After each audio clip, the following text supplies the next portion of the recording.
Welcome in wherever you are, citywide, statewide, nationwide. You are listening and looking in online to gain. And you're, of course, on the Buffalo Rumblings networks. I am the big O, Jerry Ostrowski. She is Sarah Larson down in sunny South Beach. I'm out in old, dreary Tulsa, Oklahoma with the wind and the rain that goes sweeping through the plain, as they say. We're getting ready to hit tornado season. So Oof. there I, might be I, one of these, yeah, I one of don't these know how you shows do we it. might be jumping in. I might be taking the computer down to the storm shelter in the middle of the Oh, show here coming I up. do not know how you do it. I heard about everything that happened. I think it was in Mississippi Right, earlier in the week. I just don't. I don't know how you guys do it. And everyone's like, "You live in South Florida. There's hurricanes." Yes, right, but we have time to prepare and whatnot. So right. I don't know how you do it, but well, It's happy. interesting. You just get used to it. I mean, it's something. Honestly, it's really weird, but you do get used to it. Yeah. I mean, the same in Florida. I get it. We get used to it, but are you a baseball fan at all? Are you opening day, big deal for you? Um, Not a huge deal for me, but I am a baseball fan. I'm a Phillies fan. That's where I grew up, obviously. So I like my Phillies. Good year for them last year, although we're gonna have to wait a while before Bryce Harper comes back from Tommy John surgery. Mhm. But I'm not sure. I didn't check the score. They started the season really weird. Like baseball's not the same it used to be. Like when I was a kid, you got to start and you're with your divisional team like the Mets or somebody like Right. that or the Braves. We started in Arlington, Texas against the Texas Rangers today. We play a series with them, and then we fly to New York to play the Yankees. Yeah. So those are the first two teams we play in the new season. But no, I have to admit, other than football, my favorite sport is actually college softball. I watch a ton of Really? college softball. Oh, that's Yes, cool. love it, Oh, love nice, it. nice. Yeah, no, I've been a sports fan obviously since I was like 4, 5. I started watching WWE when I was 4 years old, or Right, back then it was WWF. Um, right. Baseball, basketball, obviously football has been my biggest passion, but I've just been a sports fan for so long. So I geeked out today.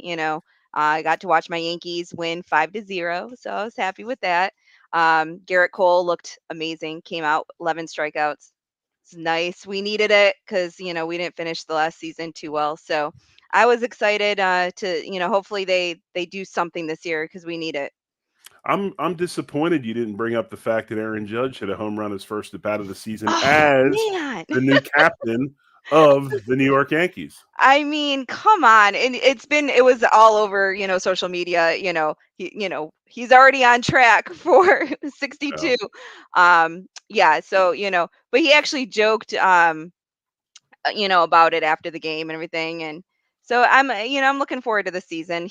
I love him. He's like my Josh Allen, but for Okay. the Yankees. So before it was Jeter and now it's him.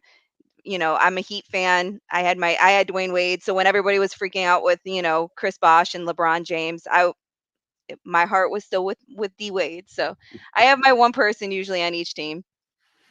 Yeah, it's funny. I've always been Philadelphia teams through and through. No love for anybody else. Like I said, it's kind of one of those things, and it's different in Buffalo. You got the Bills and Sabres, but then after that, who are your baseball team, right? Do Right. you like the team that the Buffalo Bison are? It is Bison, am I correct? Well, no, Yeah. is it Bison? Yeah, The but AAA team in Buffalo? that's a AAA team, yeah.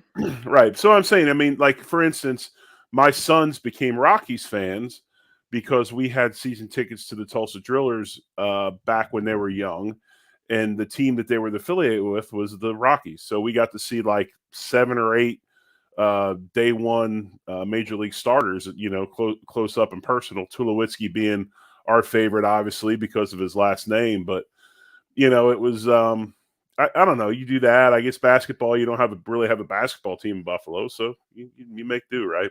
Yeah, I think most people they either do like the Cleveland or the Toronto or maybe the Right. Knicks. Um, Right. I grew up, I'll be honest, I grew up a Knicks fan, and then I moved to South Florida, and you could never watch the Knicks. It was just never they were never on television down here. Um, and then someone invited me to a Heat game, 2003. Right. I became a Heat fan after going to see Dwayne Wade and Well, see, uh Sarah, it's funny you say that because when I was a kid, usually if you didn't have a hometown team, okay, so if you were in a place that really didn't have that team that was your home team, mm, you were either a Cubs fan or a Braves fan.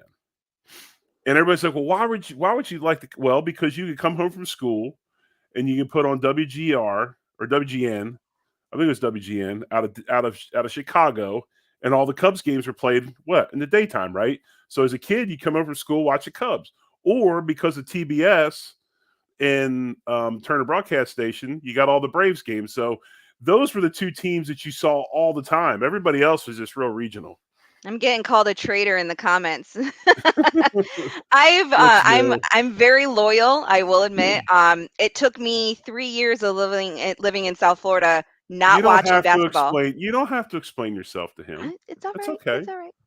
No, but yeah, I mean, at least I got to see a couple of championships because I Right. became a Heat fan. So no, but we're up and down again this year. The Heat right now, so I need it where I can get it. And the Sabers were doing decent, and then they lost like seven. I don't even know it anymore. I got so frustrated with them the last couple of weeks that I'm over it. They're coming down to South Florida next week, and I'm like, what's the point of even going? It's one of the last games of the season, and not neither team playing is potential for the playoffs. So it is what it is. But so not much to talk about this week. That kind of just chit chatting, but we do have some news coming out of the league meetings this week.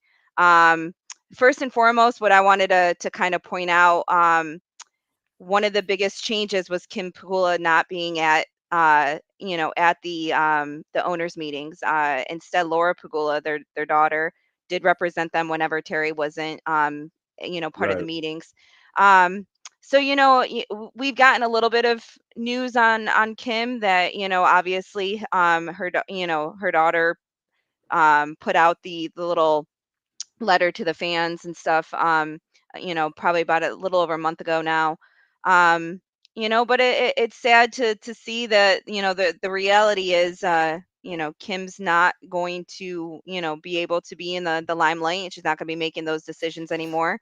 So we still have a female representative with Laura, so it'll be interesting to see you know what initiatives she decides to take, and if she decides to kind of get involved the same way that Kim was. Kim was amazing.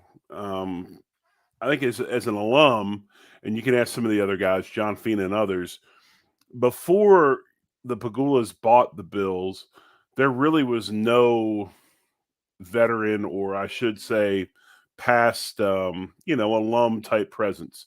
They had one game a year where you could come up or whatever, but the Pagulas, when they purchased a team, really opened up the front door and allowed guys to come back. They had a section in the indoor suite for people during games. You went down on the field, before games, all those different things. And then you also, and before I forget, you look at the new training facility there and all the things that she had put in, the specialty stuff for rehab and mental fitness as well as physical fitness. She was tremendous. And without her in that building, there's been a step back.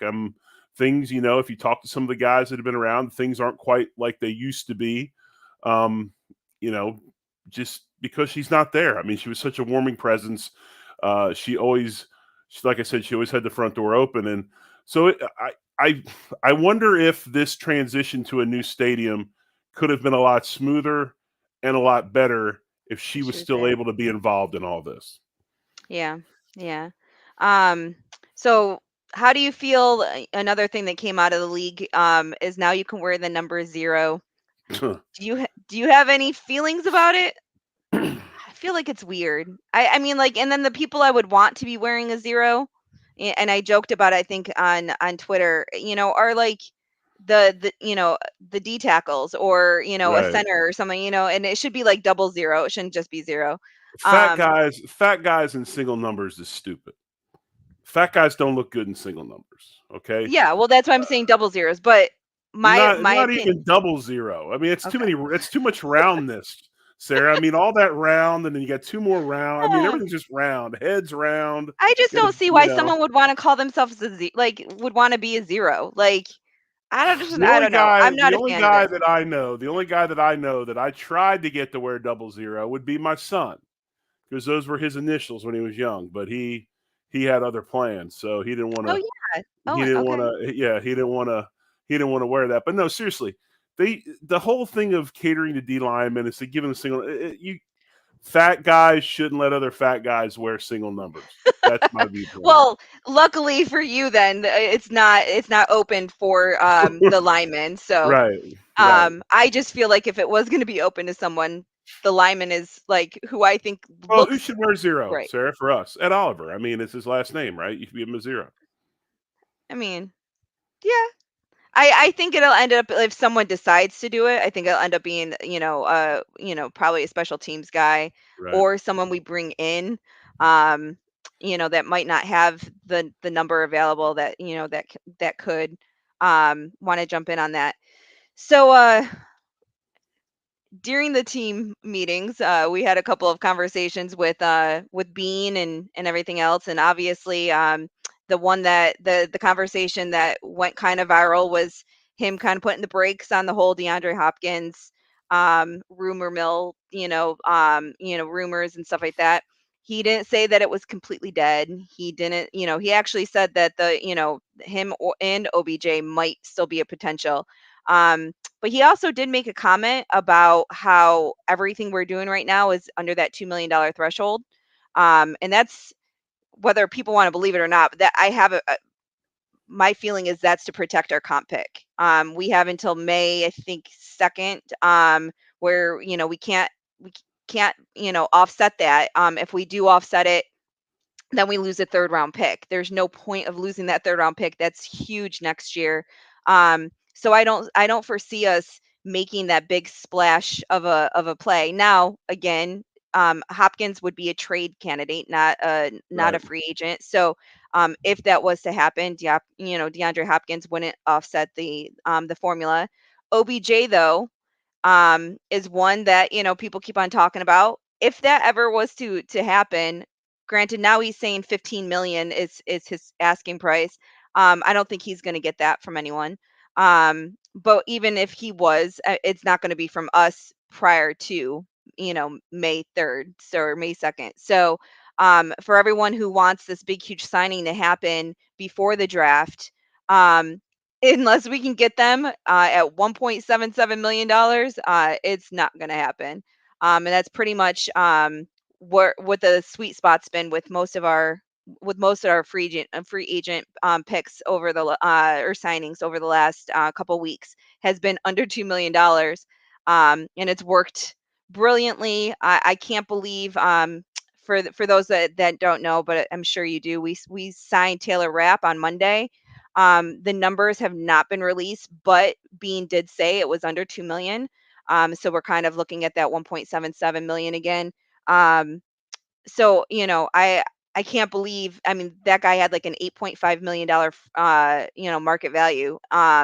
So it goes to show that we can sign some people that just want to play for a contender. So um it's exciting. I think that we'll end up signing him long term. It's only a 1 year deal, but if he does well, he'll get paid. And the Bills only have Poyer for one more year after this.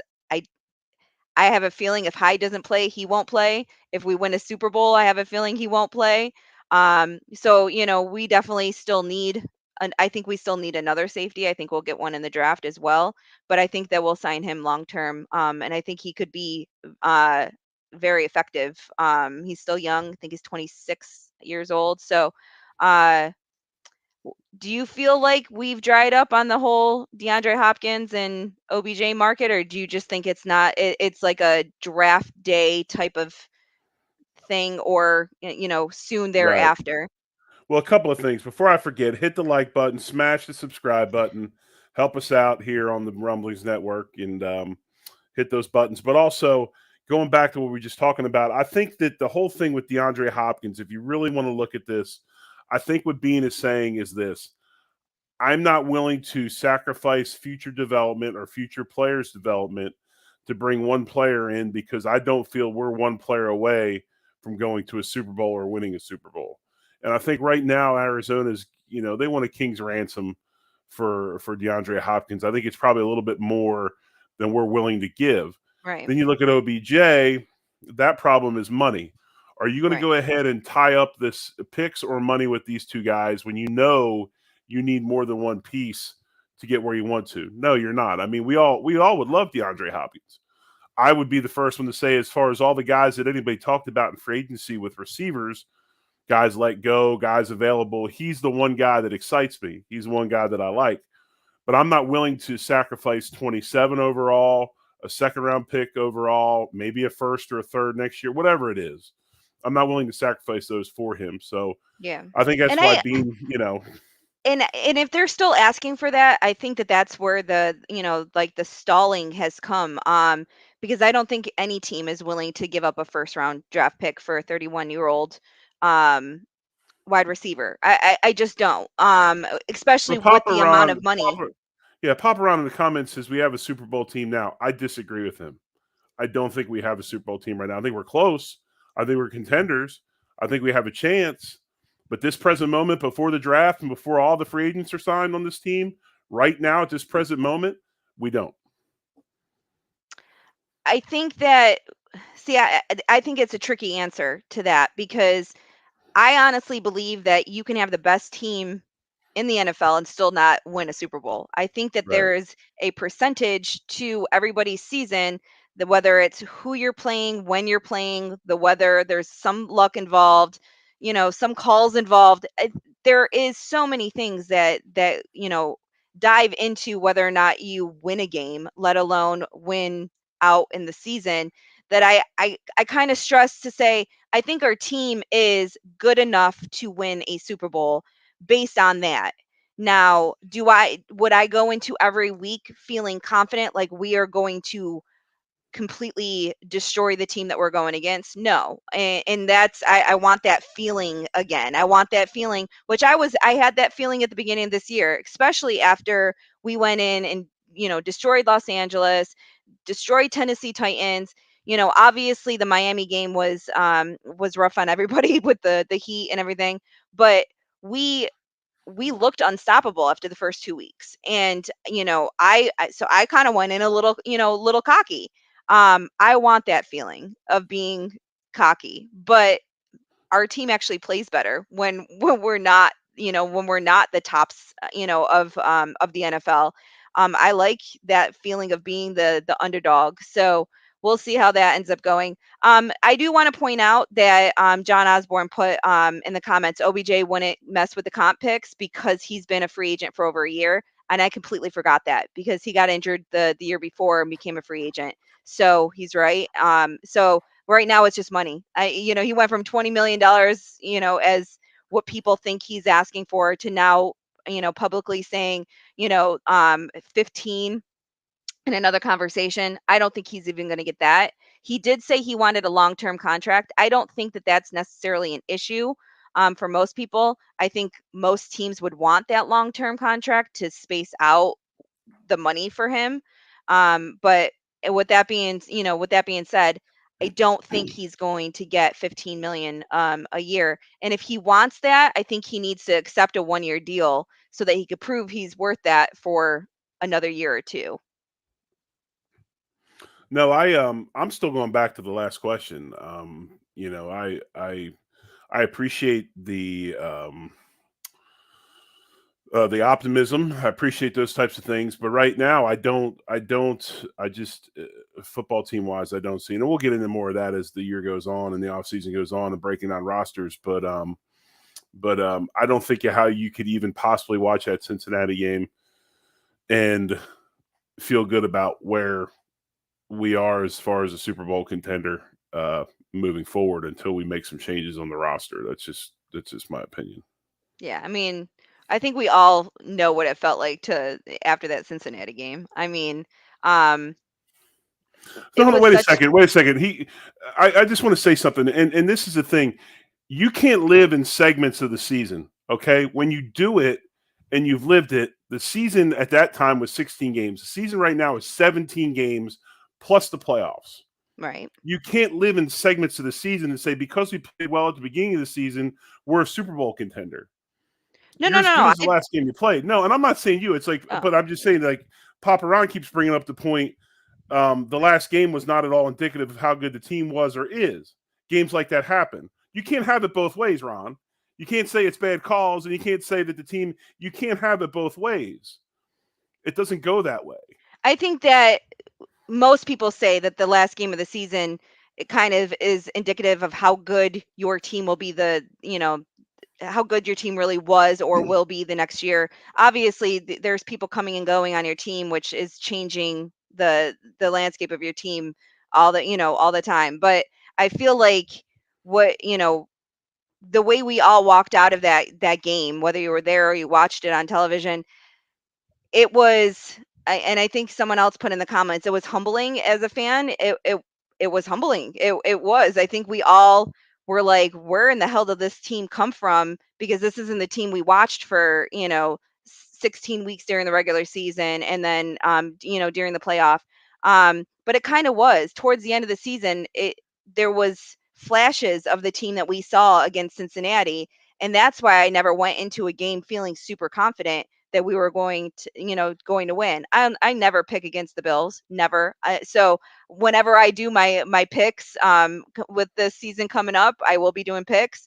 I'm going to let you all know I will always pick the Bills because Well, I'm yeah, superstitious enough. exactly. Right, But but I'm sorry. Finish, and then I'll get my part, no, no, Ron. no. I'm just saying. But with that being said, I went from being confident throughout the season, and little by little there are certain things that the team wasn't doing or they were doing that wasn't good, that by the end of the season that confidence started to go away. So I'm thinking by the time we got into that divisional playoff, um we looked like crap. We looked like we didn't want to be there. We looked like we had no idea of the team that we were. And I think that it led up to that. I feel like for 5 or 6 weeks before that, little by little, we were seeing what unraveled on that field. I when I look at this, I'm not trying to. I'm a huge, as you know, I'm a huge Bills fan, but I try to be realistic and I try not to blow smoke. I mean, I look at this as a job as far as, I mean, I'm not on here to be a cheerleader. If I wanted to do that, I could do that. But I try to look at this thing. I look at it, I try to analyze it, and I give my honest opinions. And one of the biggest things for me right now with this football team is I hate to say, I use the term, but I don't see really many dogs on this team. And when I say dogs, I don't mean DOGS. I'm talking about DAWGS. Like Josh Allen is a dog, right? He's a dog. I will give him that. Granted, he did not have his best season last year, arm injury or not. And we've talked about that ad nauseum. I talked about that the other day with a friend as far as his red zone turnovers. And I think he might have been the most turned over person in the league. But that's besides the point. Josh is a dog. When I watched him in that Miami game, when I was in Highmark Stadium and watched him right in front of me, because we were right there, Sarah. It was on our sideline in that corner when he ran that ball against Miami down there and got the first down, basically put the team on his back. That's a dog, right? Where are the rest of them? Because it takes some of those types of guys. Those are the types of guys it takes to win Super Bowls. Okay. Everybody, you're going to have a few superstars, but it's those middle range guys. It's those dog type players, those blue collar dudes. Those are the ones that put you over the top. And I might be a little biased with this guy, but a guy like Creed Humphrey that plays center for the Kansas City Chiefs, he is a freaking dog. He's right now down in Oklahoma City. He works every day with my buddy. They're working hard, getting ready for the season already. That guy's a dog.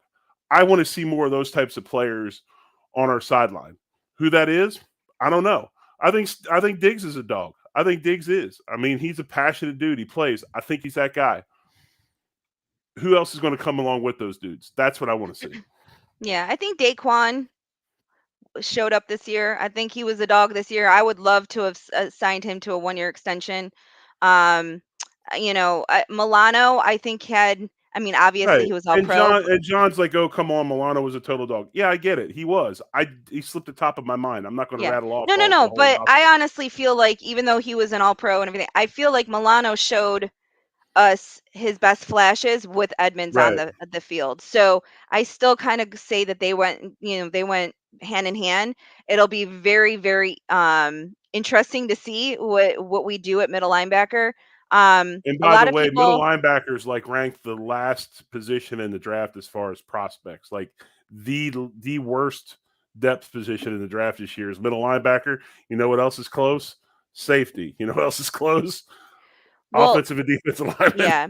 There are a couple, and that's the thing. I feel like that it is a depth position. Like safety, I feel like there's a couple of safeties that we can Right. get in the mid rounds. Same thing with the line. I feel like the offensive line, if you can't get your guy in the first round, I wouldn't I wouldn't like stress until like the third or fourth because you're going to be reaching.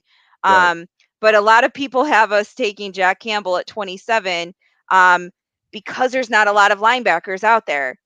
I Well, feel like he worked out for the Steelers this week and just got raked through the coals, I guess. From when I all the way down to the he got the little hands treatment. yeah. So I feel like at this point in time, we're reaching. Like he might be one of the only, you know, quality guys left at linebacker come 27, but he's not he might not be a first rounder. He might not even be a second rounder, but someone's going to reach on him.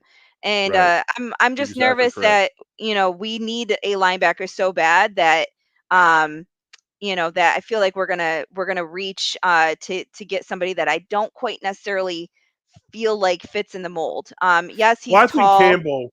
Yeah, I think Campbell's your premier middle linebacker type guy, but in a 3-4, your old style defense, your middle linebacker in a 4-3. I don't necessarily know if he fits a 4-2-5. Yeah, and a lot of people are actually joking that we keep on signing more safeties that Right. we might only have one linebacker on the field, Now, but see, I agree. I agree with Papa Ron here. He says sounding more and more like we aren't going to stay at 27. Now we finally agree on something, Ron. I like that. I like that assessment. I don't want to be at 27. I yeah. want to go and get more. I want to get more second So day picks. I'm looking at it either way. I'm looking at it as if we can trade up, yes, trade up into the top 20 to get a playmaker, to He get said, "Yay." He said, "Yay." We agreed. it's oh, yay. I was like, "What?" But if we can move up inside the 20, that is not gonna cost us something unreasonable, but I can see it costing us, say if we're only gonna move up, say 7 spots, say we move up to the 20th spot, it will probably cost us next year's first and then maybe this year's fourth. But if we can do that and get somebody, um, that's preferably wide receiver, is the way I've been, kind of looking at it, then I say do it. If not, I wholeheartedly believe we're gonna drop down in the second.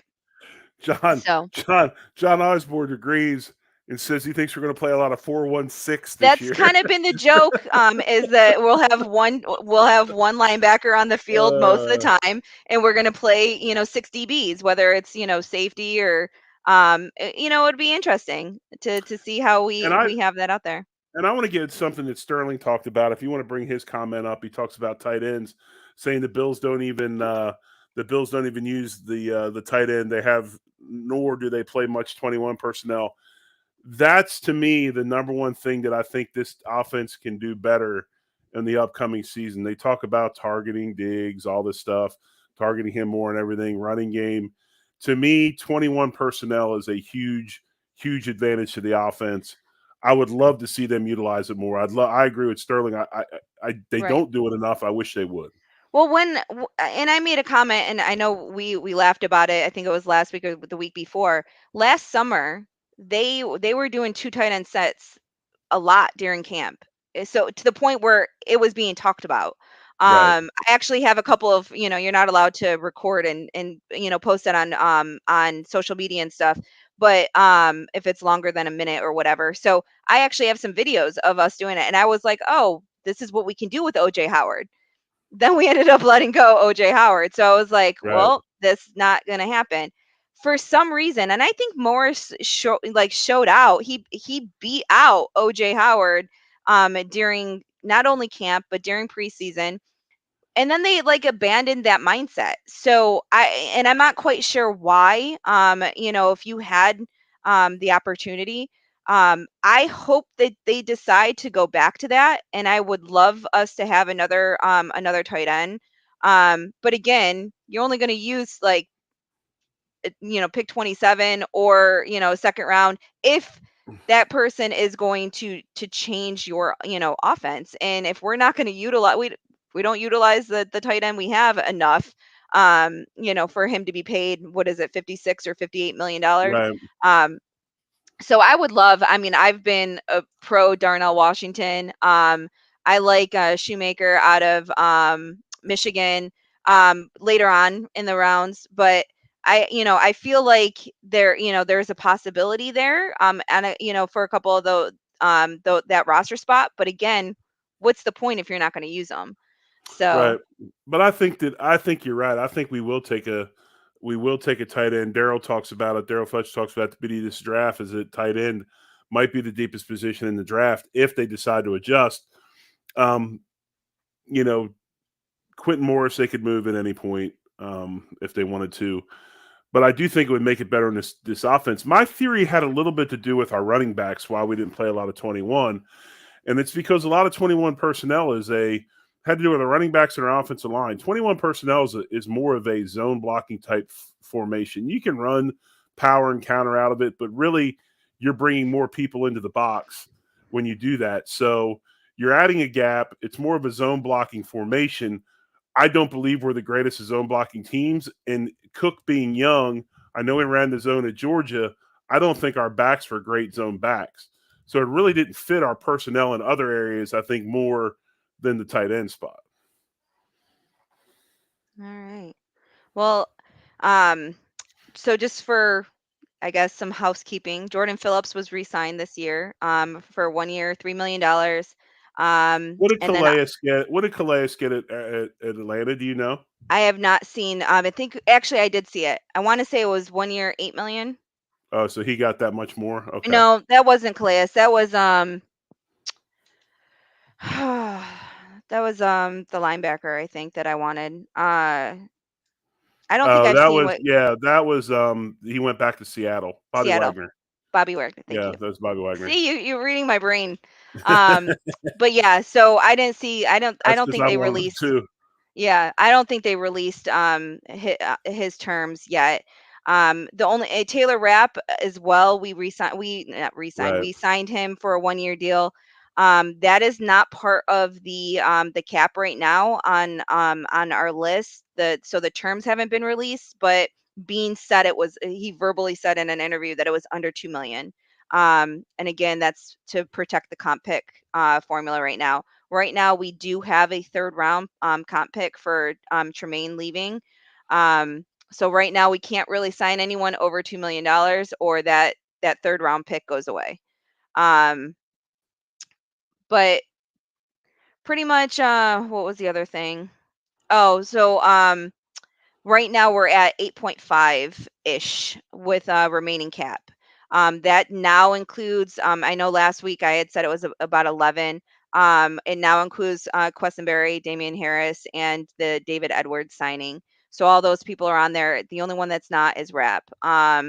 So if it's the 1.77 ish that we think, that'll take us down to, 6 and a quarter, or no, 6 and 3/4. Which is pretty much what we need to go into the draft and to go into the season. So obviously, if we want to do anything additional, there will be moves that need to be made, whether it's restructuring or extensions, or letting people go. Um, there's not a lot of people in my eyes that they could let go without leaving a glaring hole. That would be a big deal with the money, especially going into the summer. A lot of those people that don't have the guaranteed contracts are low, low anyways. So Right. I don't see us making too many of those moves. Obviously Mitch Morris is one of those candidates, but we don't have an answer at center. So if a realistic answer at center. So I don't think that, that would happen. And then, obviously we have the trade option with Oliver if someone's willing to fork something over. But then, and I still think we need a defensive tackle to begin with. I think that that's going to be one of our top needs for the draft, not necessarily just for this year unless we do get rid of Oliver for some reason or another, but I feel like for the future, after this year we have nobody, no defensive tackles at all on the that is worth. I don't actually, no, not none of them. None of them have a contract past 2024. Um, so we're gonna need that. We're gonna need safety as much as it's a less of a need. It's still a need at this point. But we've made the offensive line better. It's better, but it's not. It doesn't make me feel confident yet. And I want someone to be able to battle Brown. But then you're using pick 27, say, on an offensive lineman. Say we get a tackle there. Is it smart to do that? Because what if Brown beats him out in camp? Then it's kind of like another wasted pick.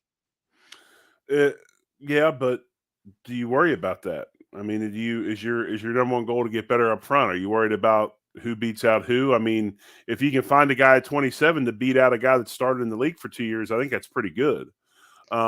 But if he And then doesn't you beat him out, that's my point. If he doesn't beat him out, then he's, our pick 27 sitting the bench. right, I know, So, and that's the choice you have to make. I mean, but then does he come in the next year and you get to move somebody else or whatever? But yeah, obviously, if you're going to pick a guy at 27, he's got to be polished.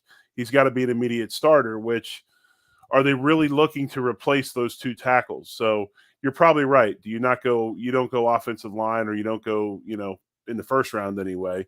You go somewhere else. But I just keep going back to the fact that unless there's just a prize sitting there, if there's just somebody we can't believe fell to that spot, you move that pick and you move back and you start yeah. amassing numbers and you stockpile second day and third day picks because really that's where your football team is going to be built. Yeah, I mean, I feel especially with that 27 pick, there's not a lot of people that I would take in the first round at 27 in all of the mocks that I've been doing of people who are left.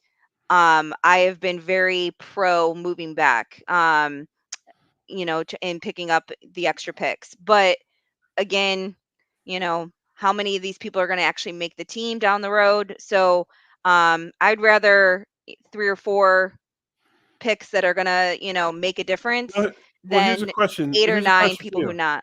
Here's a question for you, okay? And because Mhm. you love this guy, this is one of your favorite guys in the draft. It's a guy you've targeted since day one. And we talk about Bijan Robinson all the time, but Bijan Robinson, right? If Bijan's there at 27, is Bijan going to make your team a Super Bowl team? Do you need him at 27? 1,000%. I'm sorry, 1,000%. I think Bijan should go in Can the he top play middle 10. linebacker?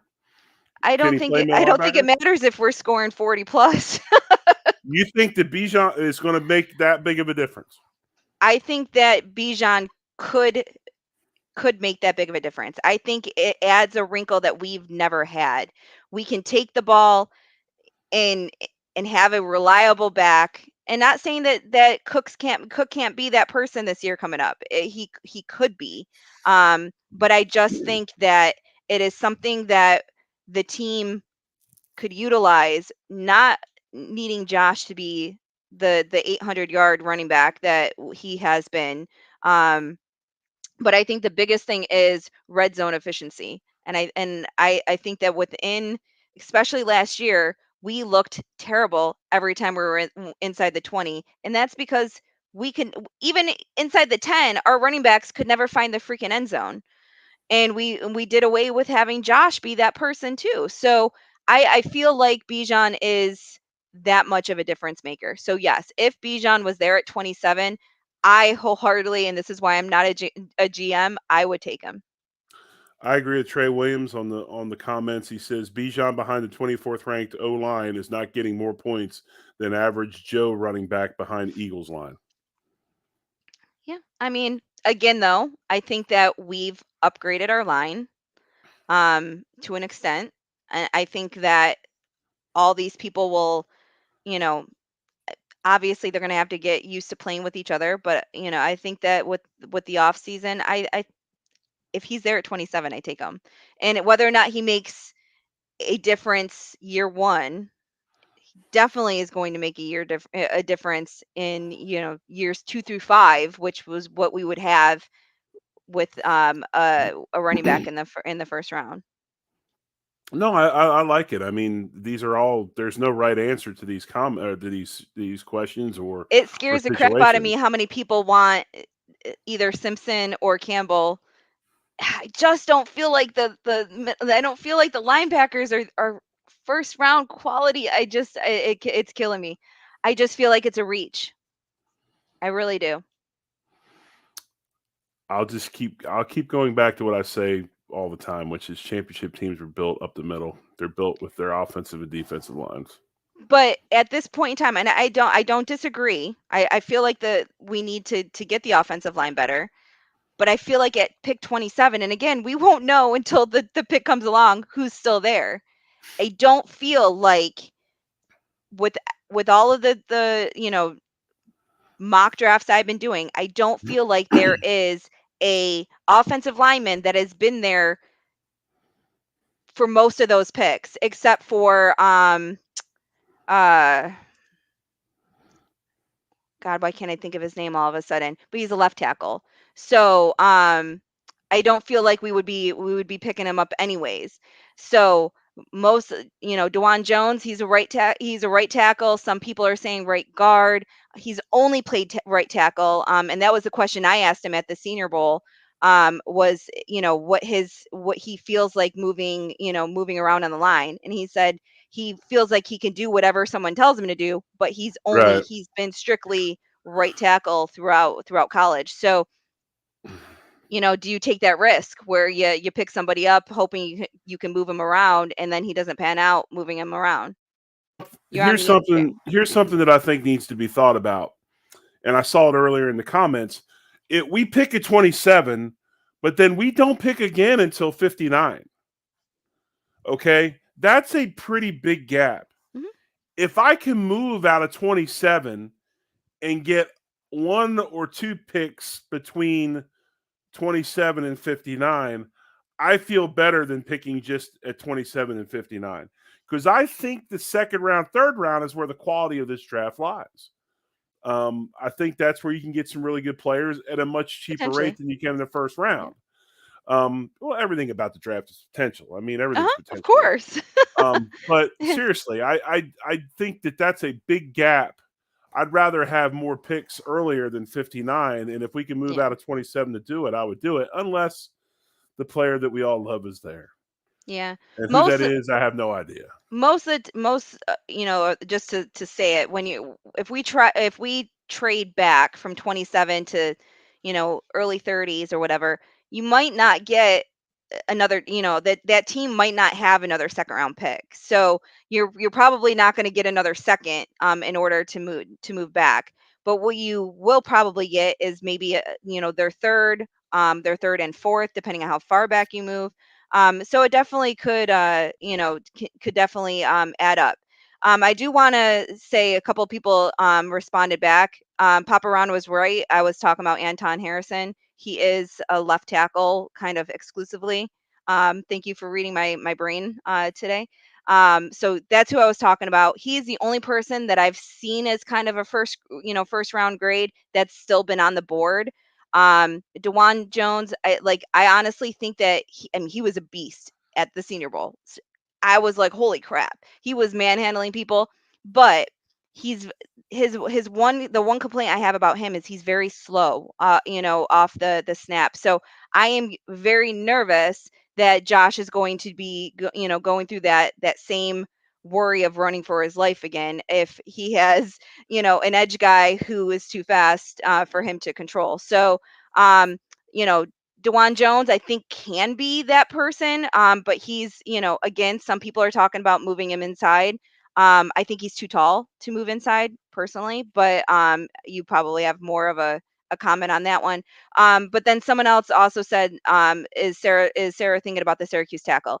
Bergeron, I think is that second or third round guy. I think he's kind of trending now towards the second round. I would love to get him in the second round. I think he's definitely worthy of a pick there. And we did do a private workout with him. And sorry for the people who are watching. My camera kind of took a nosedive. I don't know if it's looking all blurry on your guys' end, but It's kind of like an old '80s video. It's kind of uh, like the aha take on me video right now. I'm kind of yeah. enjoying it. I don't know what happened, but Or I'm it's all watching a right. video, or I'm watching a video and I haven't paid for the subscription, There you and it's go. all blurry. There you go. I don't know what happened, but I'm sure the blurred out version of me is probably more flattering. Um, so just quickly before we get going, another thing they talked about at the league meetings was the future Super Bowl locations. So 2024 and 2025 are set. Obviously, 2024 is in Las Vegas. 2025 is at the Caesars Superdome in New Orleans. Um, they're saying that 27 or 28 could be possibly Nashville if they get their new stadium approved and ground is broken.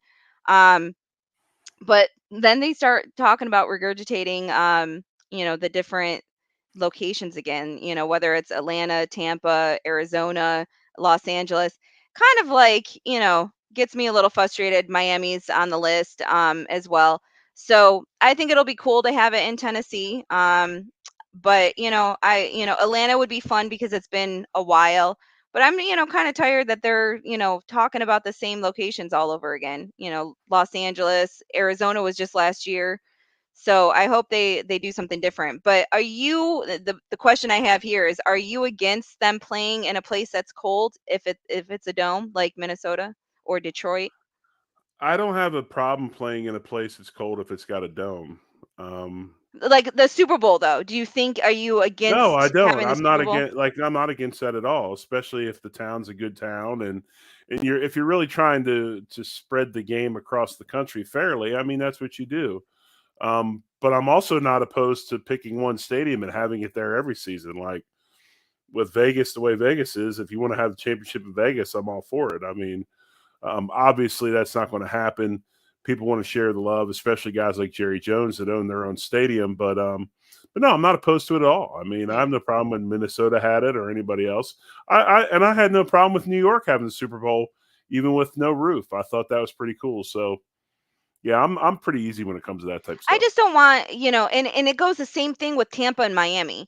I feel like with it being in Tampa and Miami, or even like Jacksonville if they were ever to get it, I feel like the weather could play into the game. And I understand, the weather plays into the game. It's football.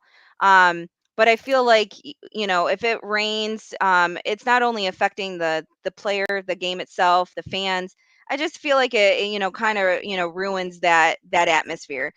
And it can happen if there's no dome. It can happen pretty much anywhere. Obviously with the weather being effective, but it can happen in Nashville if they don't have a dome in Nashville. So with the new stadium that they're planning on building there. But I the whole thing about having it in one location, so much money is brought to that area with the Super Bowl that I don't know if that would necessarily be fair. But but I do look at it as, maybe if that's the case, we should be looking at how, certain teams that will never have a Super Bowl can Right. benefit some way or another. Well, they're never going to have it in one location. I mean, it'd be cool if they did. I'm kind of okay with some of these other ideas. They're throwing out big college stadiums. Now, granted, it'd be hard to have it in Ann Arbor in February. That would be a little rough, but there are some college stadiums that are worthy of having a Super Bowl. And as a matter of fact, the first Super Bowl played, I believe, was in Tulane Stadium in New Orleans. If not number one, it was maybe number two. But no, I think the way they do it right now is fine. It's spreading the love and all that. One other little tidbit of news that I thought was interesting this week before we get out of here, but the Washington Commanders, three bids of $6 billion to buy the team. Obviously, they will no longer be owned by Daniel Snyder. I one of opened up those my wallet for and took out the 6 billion, and you know, one of those groups has Magic Johnson yep, is part of minority the owner. ownership group. Yep. So yeah, I mean that was pretty cool. I can't wait for that to happen. It's sad to see the Redskins, a once proud franchise, be the way they are right now. They'll get a new stadium, they'll get a new owner, and it'll be exciting to see what happens. All right. So John commented, trade Arizona our first for their second round pick and Hopkins.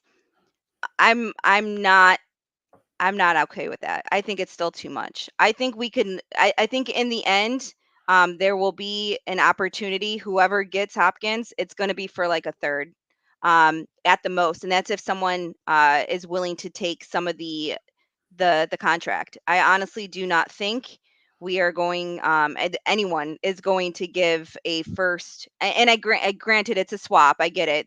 We give them their our first and they get, and we get their second, but I just don't think it needs to be that high, especially after the Cooks transaction was a fifth and next year's sixth. I wouldn't mind doing a conditional, for D Hop, have it be like third, but then if he's certain playing time or whatnot, then they get, an additional pick next year. Depending on that, it gets moved up. But I don't think we need to give up our first, to for anybody at this point, unless we're moving up in the first round for a draft, for a draft pick. Um, I actually don't mind that scenario, especially if you believe, again, if you're in the camp that believes that that Hopkins is the piece that puts you over the top. I, as much as I want him, I don't think we're one piece away, but I could see that if that was the case. Also, I haven't studied it, but I wondered if this was the case. And Bills Are Electric brings it up. Hopkins' contract is expensive, both in terms of cash and cap hit. We can't absorb that cap this Okay. year or next. So I explained it on last week's show that yes, we can, if one of two things happens. Obviously, if Arizona wants to take on more of the cap hit, his cap hit for us would be 15 and a half one year and 19 the next.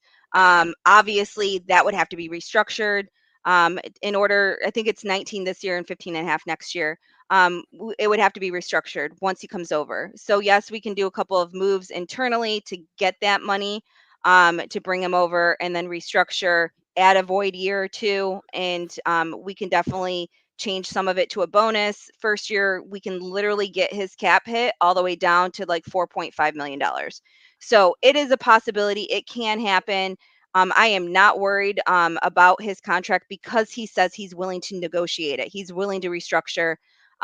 If Arizona wants a better pick, they will come out of pocket and take on more of that cap hit.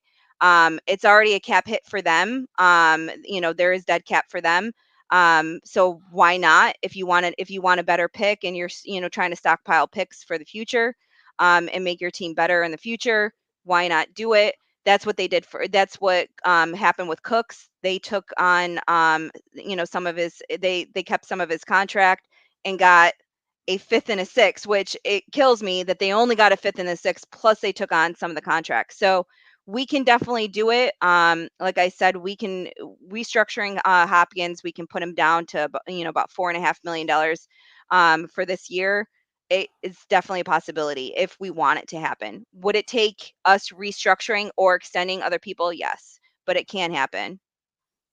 But again, I also go back to that as and then you get into cap jail for years to come, to where you're a mediocre football team because you're still trying to get out of the hole. I mean, what are you willing to to risk? What future are Right. you willing to But put off or whatever? If Arizona is willing to take on some of that cap, before he's traded, then it's even less money that we have to restructure. So Right. I honestly think, adding void years, it's a risky deal. You're basically saying, okay, for these this 1 year, this 2 years, this 3 years, however you want to do it. I think Vaughn's is 2 years. Um, they're not playing yet. We have, a dead cap hit because of that. The signing bonus is split up over those years as well. So, if someone is getting, is signs for 4 years and two of them are void years, and it's a $20 million signing bonus. Well, those 2 years that are void years, we're still paying $5 million, even though the person's not on the team. So it can happen, but I honestly think there are people that can make us better, and I think D Hop is one of them. I think OBJ is one of them. I wouldn't mind either one of them. And if I'm willing to pay, D Hop around that amount of money, I'm willing to pay OBJ just a little bit less because of his injury history, and we haven't seen him come back from this injury. That's my only concern at this point with OBJ, is we haven't seen him play since he tore his ACL. So I'm out. I'm out on him. I'm in on Hopkins, but I'm out on OBJ. okay. I mean, I would take either. I really would. Now again, I wouldn't take OBJ at 15. I'd take it. It would have to be a little bit less. But I just think having a solid number two or a 1B or whatever you want to call them, is what we need. We need that, that consistency. Him and Diggs in the same locker room to me ends up being like You know, it's like the Gotti the Gotti wars where John got John got the Gambino wars where Gotti takes over and gets rid of Paul Castellano to get control of the Gambino family. It just makes me yeah, nervous. I just don't like the narrative, because everyone who has played um with OBJ has said how amazing he is, and what a great teammate he is, and what a locker room Yep. guy he is. That's why he's on And then how you many got teams? media. Well, again, he was hurt a lot in Cleveland. So and look who he had throwing to him. Like, so I mean, no offense to Baker, but offense to Baker. But it's one of those things that I feel like he's gotten this negative notion within the media. I don't like it, because, like, again, everyone I'm an OBJ fan. I think that, um Are you? if I am, I think yes, I I couldn't am. tell. Yeah. I couldn't tell. So, yeah, really. Mm.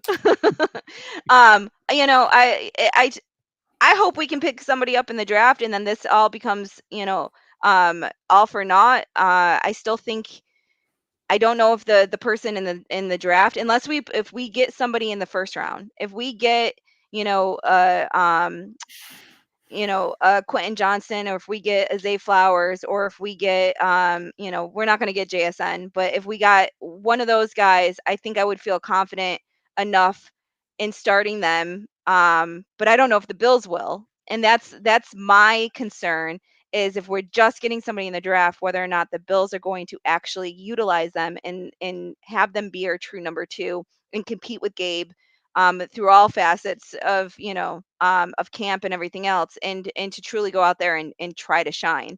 Um, if we traded or picked up a free agent like OBJ, or we traded for D Hop, I feel like that person automatically is kind of getting slipped into that number two role. Um, so that's why I kind of feel like we still need the veteran guy and one person and one wide receiver in the draft.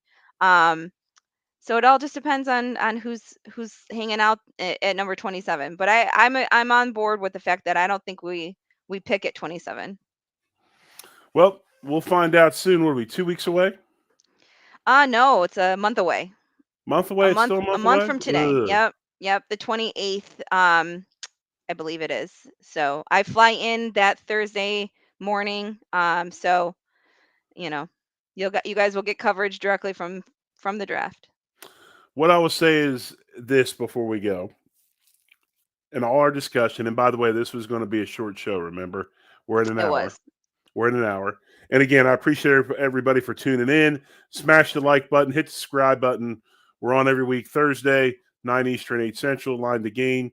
myself, Sarah, Buffalo Rumblings Network. For the Bills to be successful and win a Super Bowl, they will never, ever do it by going out and signing veteran players, big name guys, henchmen for 1 year, 2 year type deals. They have to do LA what did it. other that's we're not. Let me finish my comment. Okay. We are not LA, because I was just getting ready to tell you. We're not LA. We're not New York. We are a small market football team. And teams like us, just like Kansas City, you have to draft well, bring in situational veteran players, and develop your own. That's the way I feel about it. They've done a really good job of that. We've had a little bit of a drop off lately. I think they're continuing to go with that route. And again, we'll see what happens, because our head coach is now going to be our defensive coordinator. You put all that together with some other things, we'll see. But we're never going to bring in henchmen for hire for 1 year at a time and do anything. All right. Before we head out, Billy Williams, trade Gabe and a first for Jefferson in Minnesota. It would take probably 4 firsts to get Quentin Jefferson. Billy, It's not Billy, happening. if they could I pull know. that off, I'm paying for the parade. Right. I would be like, Bean would be the all-time GM if that is something we could pull off. That is not happening. It would take Gabe, Oliver, and probably 3 or 4 first to get Jefferson. It's not happening. Justin Right. Jefferson's not coming. Not happening. Well, hey, remember, we got But a Facebook page. You can go on Facebook. You can go on Instagram, not Instagram. You go on Twitter. Drop some questions for us. We'll answer your questions next week yes. here on the show. We'll do more of that. We'll talk more about the upcoming season. I'm sure we'll get into more player speculation. Hopefully, we'll have more news as far as the Bills and the rest of the league moving forward when we get to next Thursday. But again, we're here every week, Thursday night, 9 Central, or 9 Eastern, 8 Central, myself and Sarah on the Buffalo Rumblings Network. This is the newly branded Line to Gain show. Thank you for listening. Hit the subscribe button, the like buttons, all that stuff. Thank you for spending time. Thank you for the people in the comments. We appreciate you. Go Bills, and as always, one love.